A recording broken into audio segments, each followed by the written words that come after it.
All right, I'm making my dinner right now. I want to talk about something because this is important. So the election's coming up, and you know, last presidential elections these days tend to be pretty eventful. And back in 2020, that ended with some crazy stuff.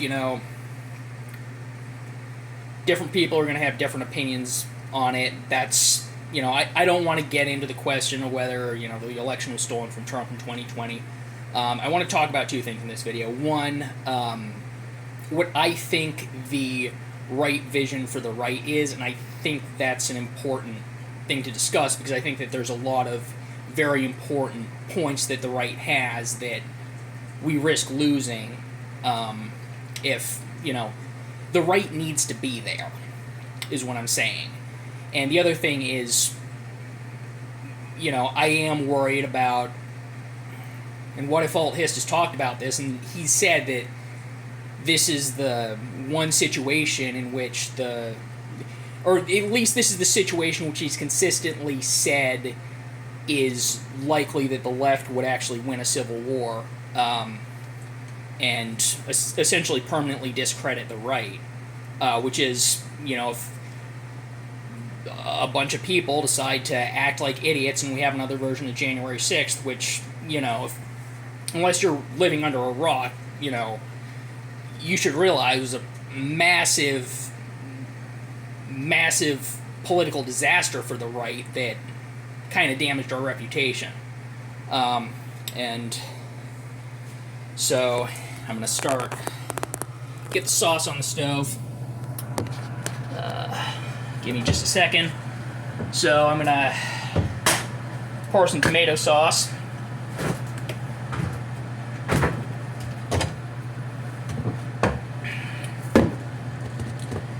And for anyone who's interested, this is the tomato basil.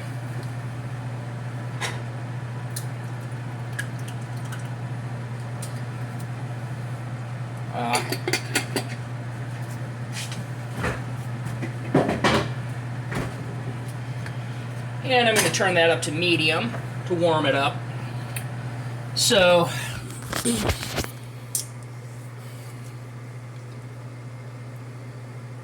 what I think unites both libertarian and conservative right-wingers is first of all, in opposition to the sort of conformity to this egalitarian narrative of the left. And I'm talking strictly about the, orthodox, leftist, you could even say, in some ways, orthodox sort of establishment, broadly speaking, in the traditional sense, liberal order,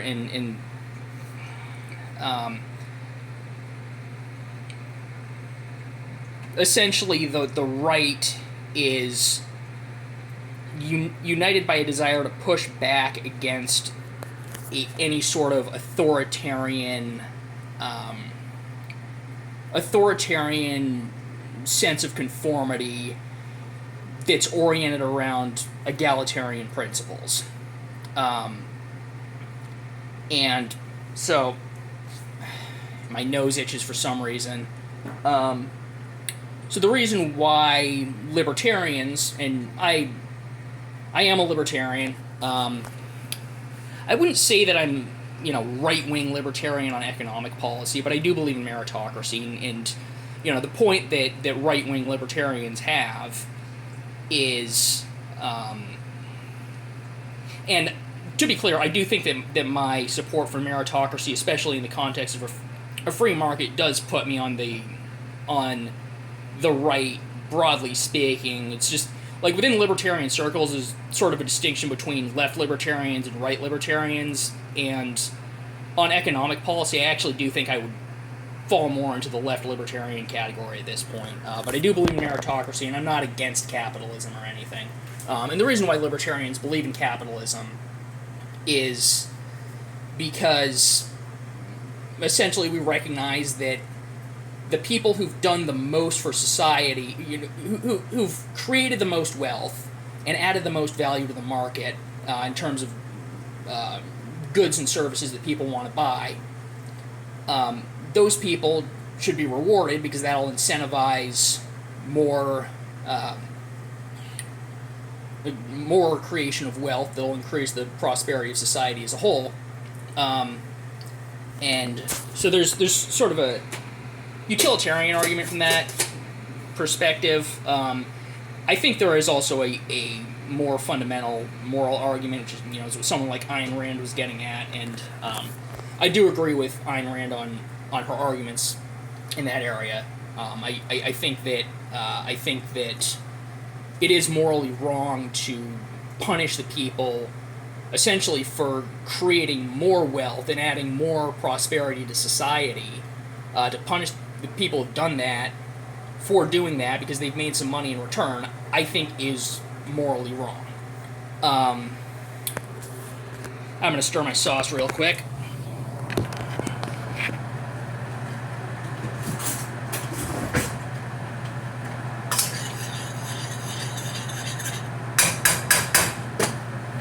Starting to get warm, but I'll give it a couple minutes. So,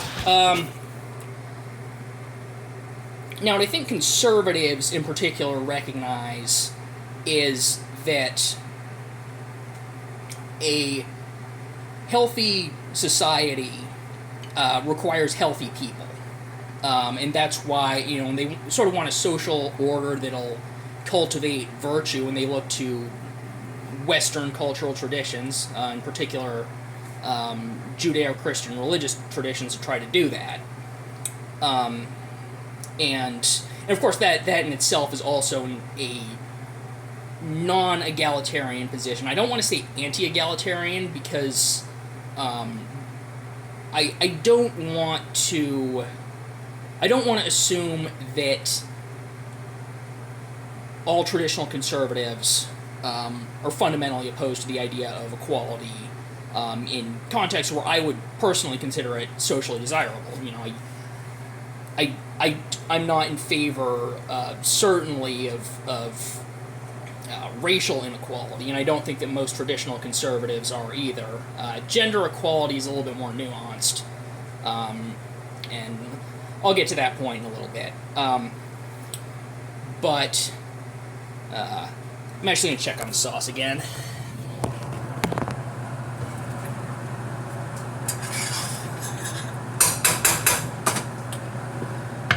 Alright, so I'm going to add some artichokes and I'm going to add some olives.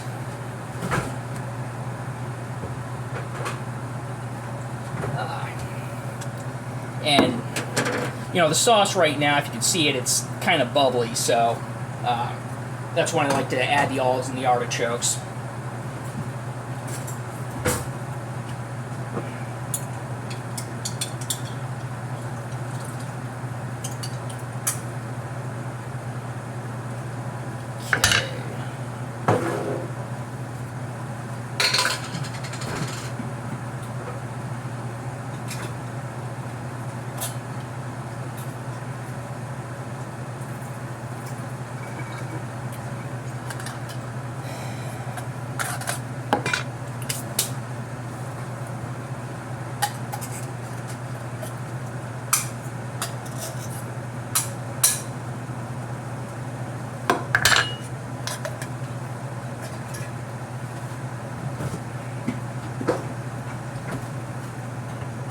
Alright, now I'm going to stir this. And now I'm going to turn it down to medium-low, and I might actually turn it down even lower. The reason why is because artichokes are they're interesting to cook, and you have to cook them at a lower temperature. They'll get all chewy and it'll ruin them. So, now I've done that. That's some good quality productive work right there. So, regarding the, getting back to, the position that you need Christian or Judeo-Christian religious principles to be centered in society is obviously not a position that's oriented towards equality. It's saying that I think fundamentally it's the idea that that religion cultivates desirable qualities in people, and you want those qualities to be what society encourages. So, my pasta water is actually starting to boil. Add the noodles in a minute, but so you want positive moral qualities to be centered in society, and religion encourages those qualities, and you have to follow the strictures of the religion to be part of it. So it's sort of non-egalitarian in that sense, because you have to follow the rules of the religion in order to be part of the religion. And you also want the people who have those particular qualities,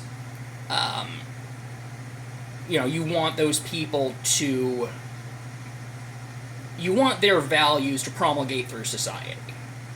And that means, and of course those people are going to be disproportionately religious. So there's several counts on which that position would have non-egalitarian implications. I'm going to go ahead and add the noodles.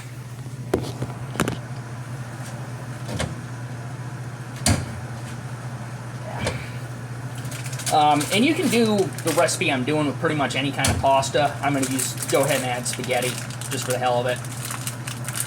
I'm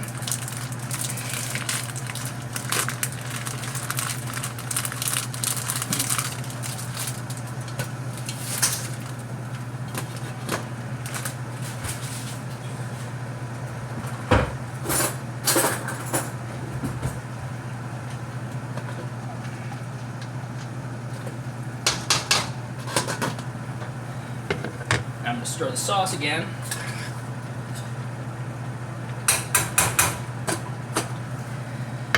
And so the next topic is traditional gender roles, and that's based on the idea that there are certain things that men are better at than women. There are certain things that women are better at than men. So you want to have men in the roles that they are qualified to be in terms of their personal qualities, and you want the same thing for women. And so that's also not an egalitarian position. I do want to critique that a little bit, because first of all, we're getting into territory where we're lumping people together based on identity group, and treating people as static categories in that context, I personally do not think that is good morally. But I do also recognize, conservatives are right about what they're saying in terms of the broad pattern, I guess. Yeah, the broad pattern. Men are better at masculine qualities, women are better at feminine qualities. You need both masculine and feminine qualities in society, so you want men to do the best they can with their masculine qualities, you want women to do the best they can with their feminine qualities. And in addition, of course, biologically, women are the ones selecting men sexually, so men have a sexual incentive to be the best they can be to impress women. And personally, I'm very much in favor of encouraging men to be the best they can be. And if you watch my channel, you'll see that. And in all of that, and of course that in itself also has some non-egalitarian implications, because some men are just going to be better at some things than other men. And you want everybody in society doing the thing that they're best at. And the other things I think that conservatives, obviously they recognize the value of capitalism and meritocracy, and because of that they place a value on personal responsibility, which of course is also something that that they share with libertarians. Although I do think that libertarians and conservatives arrive at that from from different perspectives, and I think that the details of those perspectives for both libertarians and conservatives are important, but that's not something I want to get into right here. What I'm talking about is generally what the right wing values.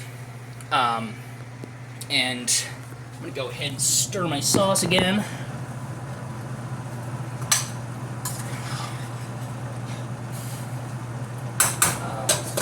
I forgot to turn my water down, so let me do that real quick. Stir the noodles.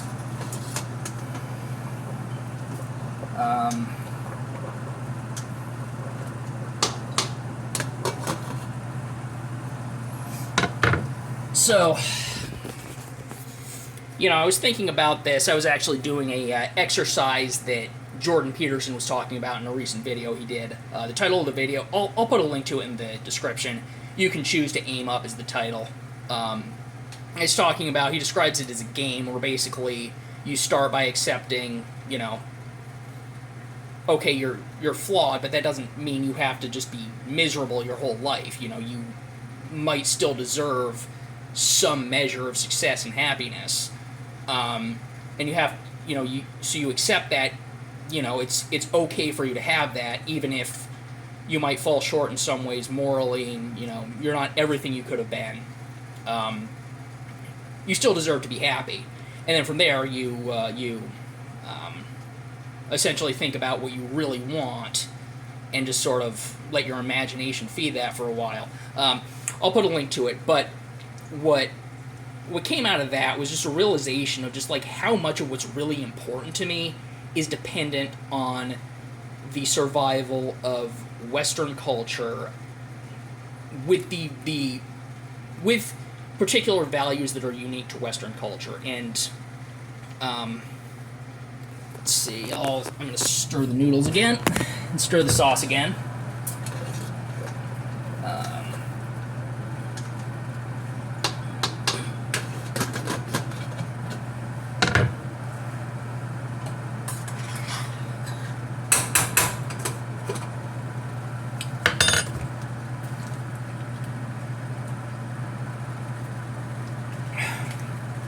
So,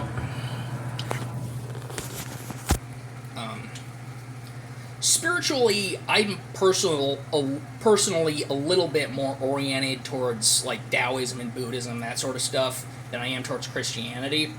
But I also acknowledge that Taoism and Buddhism do have one weakness, and that's that both of them actually kind of de-emphasize purpose. What they're trying to do is get people to let go of their desires, and so they're not controlled by their desires, which lead to you being miserable when your desires don't get fulfilled. And but the weakness in that is that it doesn't really provide much of a basis for a purpose for you to pursue in your life. And Judeo-Christian religion does. And Christianity in particular says that there's a spiritual ideal that every single one of us falls short of in some way. But you are still trying to get progressively closer to that ideal. And, that's something that I think that, will tend to make you a better person. And a better person in the sense of contributing in a positive way to a society that's oriented around values that are aimed towards pursuing excellence. And that's something that I really believe in. And because of that, and because I don't personally, I'm not a Christian, but these are values that I think have made the West a lot better, and I don't think that the American Revolution could have happened without the values inherent in Christianity. So, this is important stuff, and if we want it to, these are also values that the left is not supportive of, and the left would love nothing more than to completely obliterate Western culture so that nobody has any purpose to aim towards. So that we're all equal because everyone's a complete loser who has nothing to do. And I don't want that to happen. And because of that, preserving the cultural foundations of the West is something that is important to me. And I think that it's something that the right should try to orient itself around.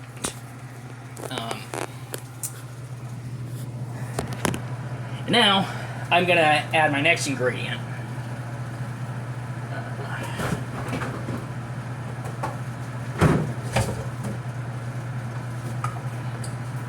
One more can of salmon.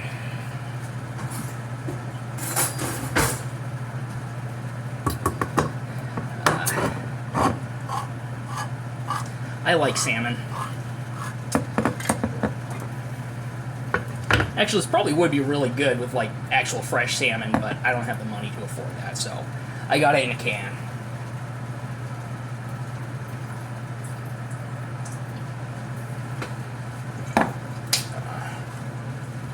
Why the hell did I leave my can open on my cutting board? That was silly.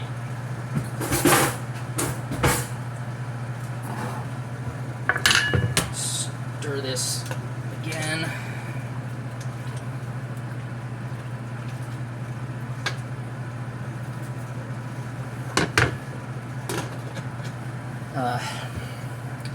Hopefully I've given everyone an idea of why standing for right-wing values is something that's important to me. And I do also want to make it clear, because, and this is a smear that'll be used against us by the left, but it does apply to some people. I'm not into any sort of racial identity politics. You know, if you're part of our, if you live in America, you're part of our culture, you're a good person, you know, I'm not interested in having a conversation about race.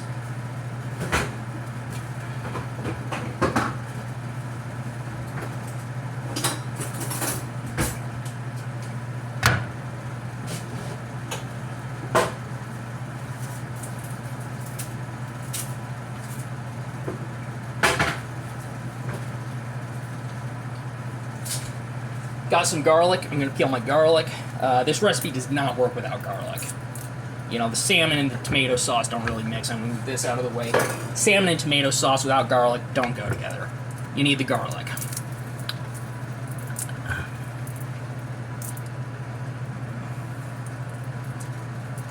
Oh, goddamn. Alright.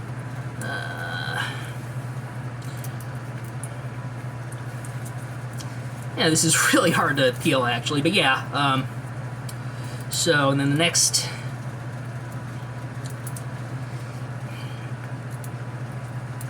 so the main reason I wanted to make this video, was to, this is a real pain in the ass to peel, but, the reason I wanted to make this video is because you watch What If Alt Hist and what he's been saying for years, consistently, he has said that the one scenario in which there's likely to be a civil war, and he believes there's going to be a civil war.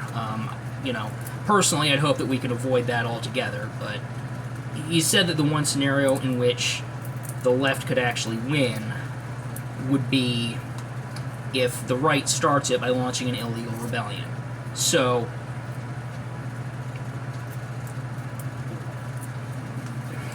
what I'm getting at is there's a chance Donald Trump might lose this election, and if he does, that's his problem. Man, this is a pain in the ass to peel, but if Trump loses the election, that's his problem.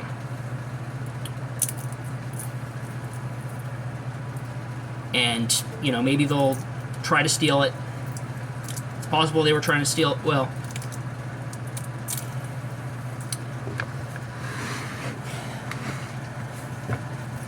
I think they were probably trying to steal it in 2020, but I also think that my personal opinion is that Biden would have won even if it was run honestly. Well, I guess we don't really know, but shit. I actually still need this.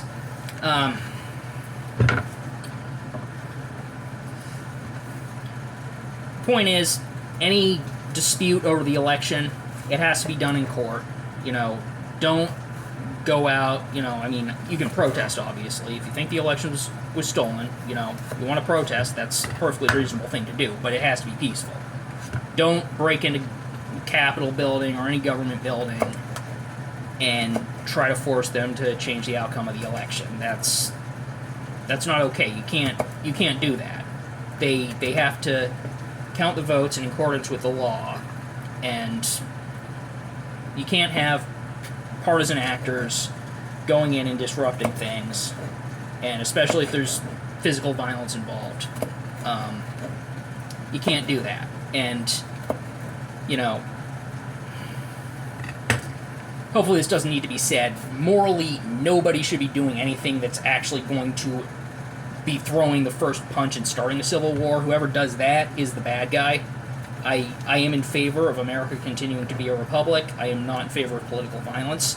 So just don't do any of that stuff. So this point of this video is telling people, don't be an idiot. If you decide to be an idiot, and that means that we have a civil war, and the right loses, and we end up being discredited, you know, that's on you. You brought this, you know, that's on your conscience, and just don't do it.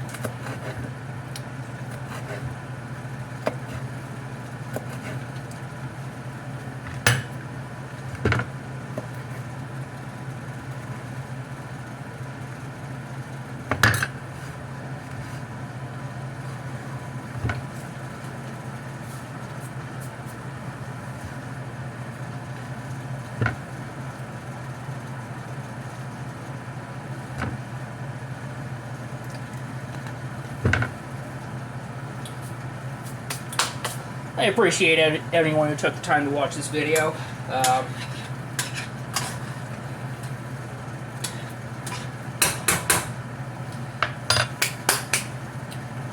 Like I said, don't be an idiot.